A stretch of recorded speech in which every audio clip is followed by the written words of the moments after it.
Good morning, John. Thank you Good very morning. much for agreeing to talk to me this morning. You arrived to Russia just yesterday. Welcome. How was your trip? Thank you. It was a long journey, so I left New York on Tuesday evening, flew into Tallinn, and then I decided to stay basically three and a half, almost 4 days in Tallinn. And well, I'll tell you why. It's actually very interesting. 2 months ago, I was interviewed by a Russian blogger and filmmaker who lives in Tallinn.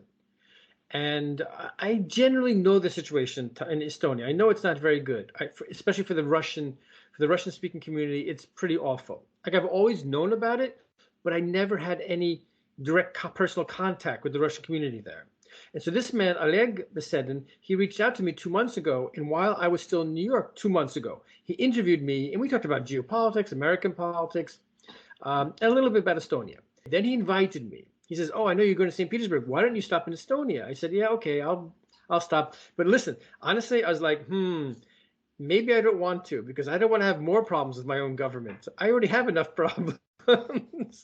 Because if I start getting involved in Estonian affairs, Uncle Sam will be even more angry with me. You know, we live in really terrible times now in the West, unfortunately.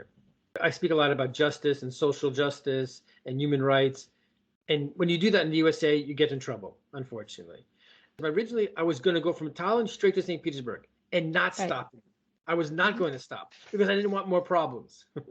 And then, you know what? I started thinking, like 2 weeks before, I'm thinking, you know what? I'm going to stop. I want to find out what's happening in Estonia. Here's where it gets very interesting. A week before I go, I write to the American embassy and I say, "Can you please tell me about the human rights situation in Estonia?" And they send me a report. They send me a link to a report, and it says everything is perfect. It's the most, democratic, freest country in the world. Everything is absolutely perfect in Estonia. And then I speak to Oleg, my friend Oleg, he's quite an important person. He's a leader of the Russian community, a leader. And I said, "Oleg, is this true?" He's like, "No, John, it's not true at all." And he says, "I'm going to make a report for you." And he makes a small, brief report, 2 pages, and he sends it to me. And he lists so many human rights violations, so many. But Can you give an example? So the worst is the church. The Russian Orthodox Church is being persecuted.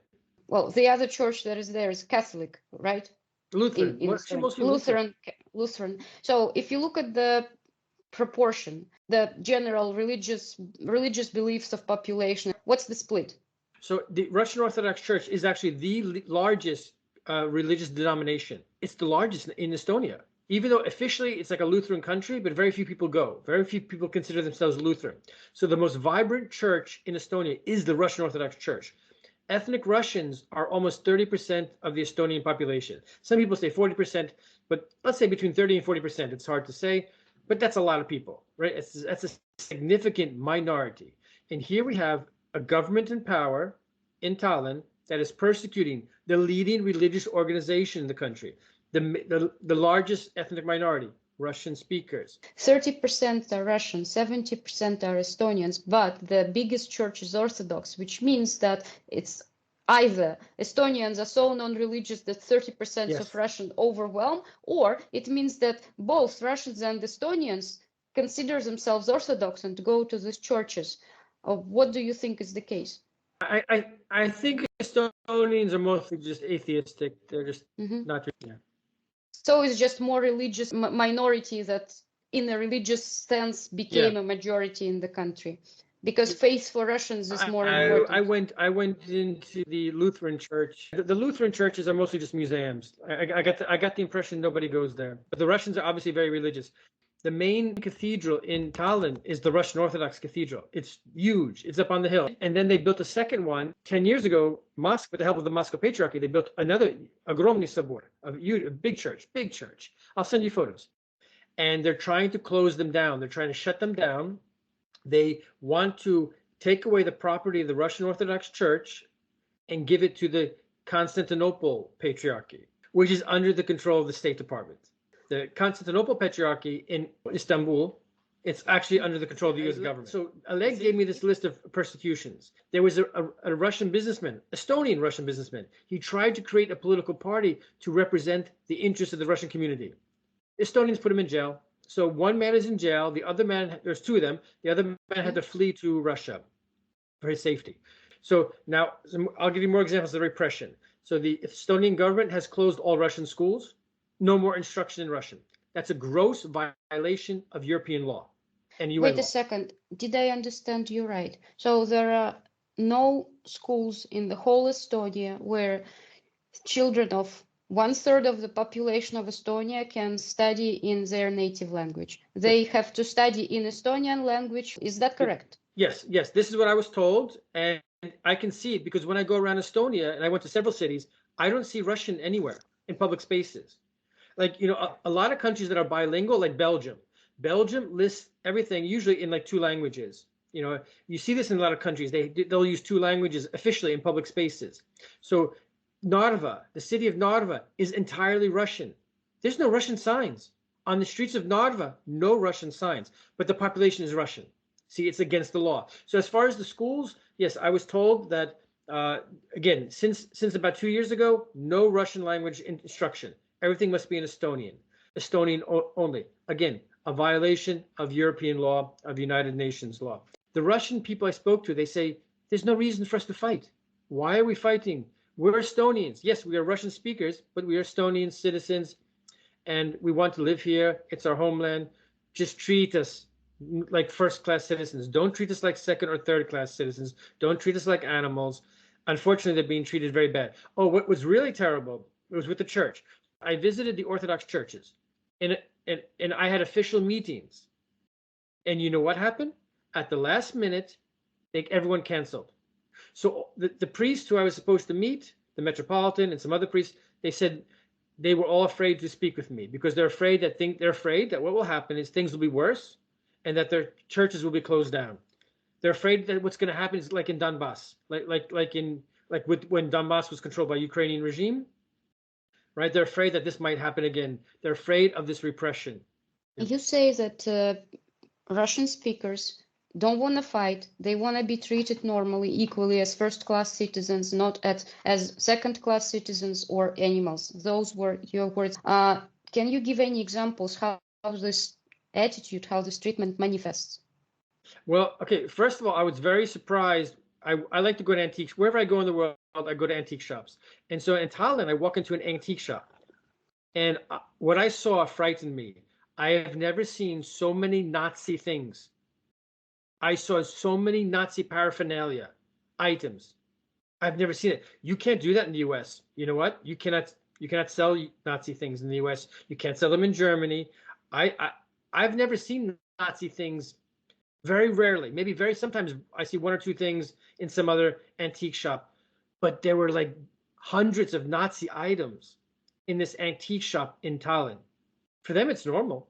It's normal. And because the Estonians fought with the Nazis and they don't even hide it. Did you by any chance take any photos of this Nazi stuff? No? I didn't. I wanted to, but the man was there. He didn't want you to take those, right? Did he comment anything? Was he like proudly showing that, or and that's the stuff nobody wants to buy? It was so many things. It was like swastikas and medals and uniforms and hats, everything, weapons, but a lot of insignia, metals. Yeah. He had like 200 items. I wonder how are the sales if people actually buy it. Yeah, there must be demand. I'm sure there's a demand. If he has so much of it, probably there's a demand. Well, because they fought with the Nazis. That's a fact. That's a historical fact. They fought with the Nazis. Did they? You see, they call us occupants, but we built their economy. We built all these hotels, all these roads, all these facilities, all their structures. Everything that made Estonia a rich Baltic Republic during the Soviet Union was built by Soviet Union. That's true. And why do they hate us? Why are we occupants? We didn't destroy them, we built them. Yeah. Well, and also you can look at it this way, like the Germans were occupiers, the Swedes were occupiers, but they don't hate the Swedes and they don't hate the Germans. So, but why do they hate the Russians? Yeah, it's bizarre. So this is their hatred they have. They have for Slavs. They see Russians as Untermenschen. The Russians are occupiers. Oh, but the Germans aren't occupiers, right? Well, the Germans also occupied your country, but that's fine. Oh, but the Russians, oh, that they're occupiers. I understand. Listen, the history is difficult. It's a complicated history. Yes, Soviet Union invaded. I mean, it used to be part of the Russian Empire. Then it was independent. Then the Soviet Union invaded. Then the Germans invaded. Okay, it's like, let's agree that, yes, it's a very complicated history.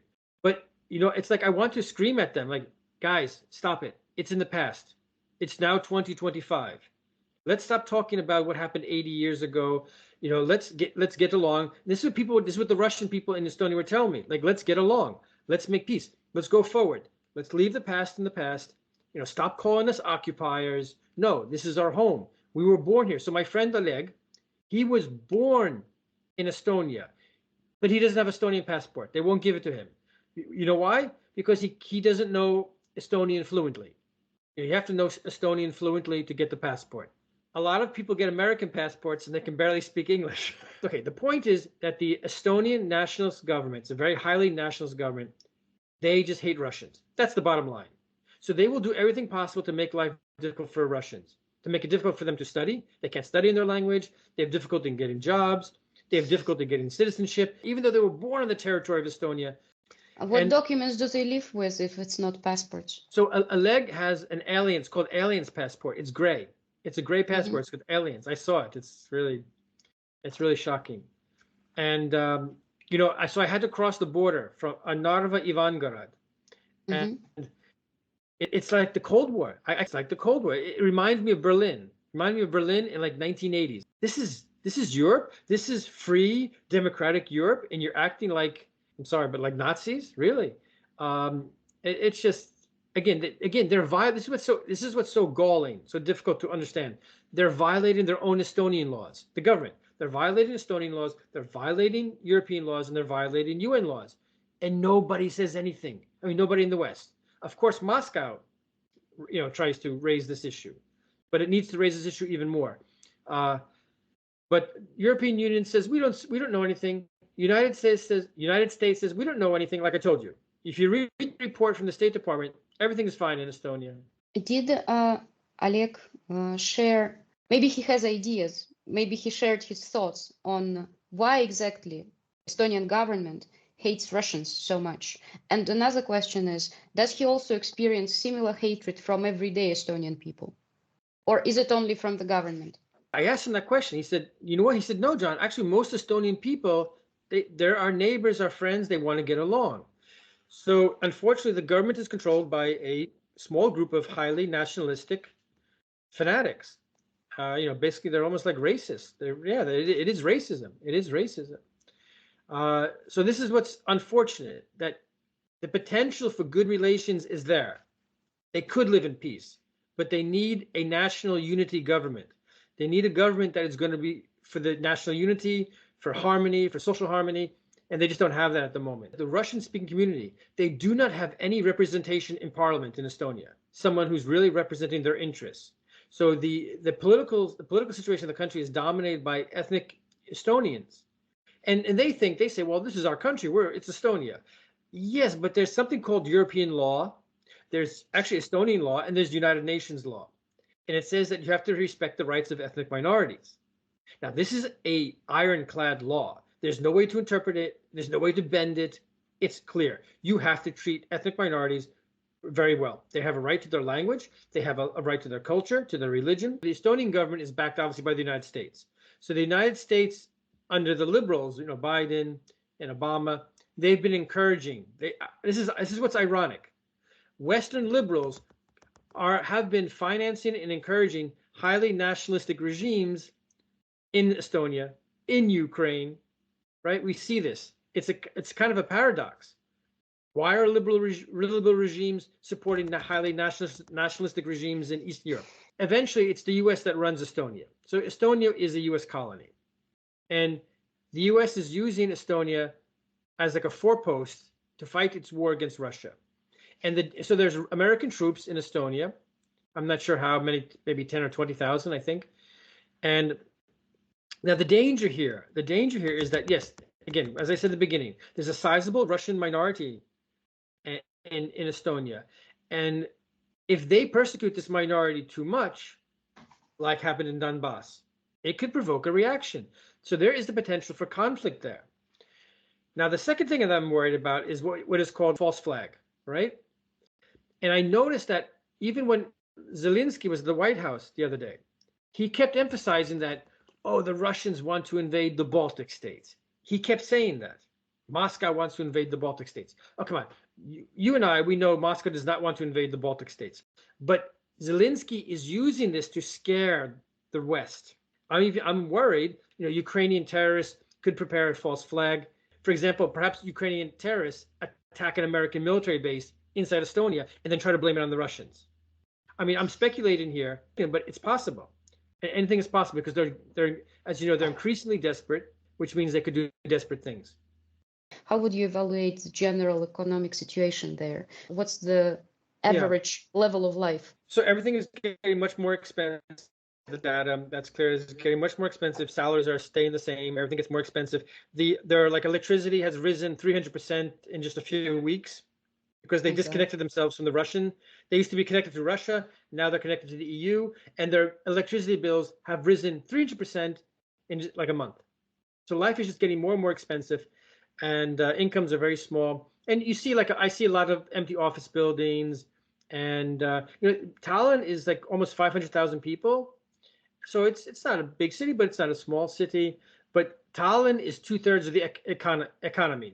2/3 of the GDP of Estonia takes place in Tallinn, and you can see it looks depressed. It looks depressed economically, and even in the atmosphere. They don't get that many tourists because, I mean, if you're a European, it's like, where are you going to go? You're going to go to Italy. You're going to go to France. You're going to go to England. So you see that the hotels are very cheap because there's not much demand. There are a lot of hotels there. But because there's such little demand that, for $40 a night, you get a very nice hotel room. Because before, most of their tourism was from where? From Russia. But now that's cut off. Now that's ended. Estonia was making so much money on transit of goods from Russia, from Asia, coming to Europe through its ports, tourism from Russia. And now Estonia is entirely cut off from Russia. Can you believe it? 2 neighbors. There's only 2 entrances, 2 borders crossings. And you have to cross by foot. No car travel, no train travel. You have to cross the border by foot. This is crazy. There's no commercial relations between Russia and Estonia. And who suffers? The Estonian people suffer. The Estonian people, the Russians living in Estonia, they all suffer because they're getting poorer and poorer. Because they should be trading with their neighbor, Russia, this rich country. They should be trading, but they're not. So I said that. I said, listen, Estonia could be the Dubai. It could be the Dubai of Europe. It could be this small country that makes a lot of money, becomes very wealthy by trade, through international trade. Yes, it's in NATO. Yes, it's in EU, but it could still be like a middle ground between East and West, if they would be smart, because they shot themselves in the foot with their stupidity, with their Russophobia. Do you think there is a chance that now under Trump the situation will change? This information that I've been telling you, it's going to be reported to the White House. It's going to be reported to the State Department. I'm going to send it to Mark Rubio, and I'm going to send it to Donald Trump. I know that information is coming to them from other sources. Tucker Carlson is aware of what's happening in Estonia. He's very close with the president, obviously. The White House is going to understand what's happening in Estonia, addressing the Estonian government. Be smart. Please behave. Please be kind to your Russian-speaking neighbors and population. Please solve this problem, because if you don't solve it, then Donald Trump is going to come to Estonia and he's going to solve it the Donald Trump way, which is a tough way, right? So, don't create problems where there are none. There's no reason for problems. There's no reasons for conflict between Russians and Estonians. They can get along. Okay. John, thank you so much. Okay, great to see you. Great to see you too. Hope to see you while you're in Moscow. Thank you very much. Okay. Have a good day. Bye. Bye.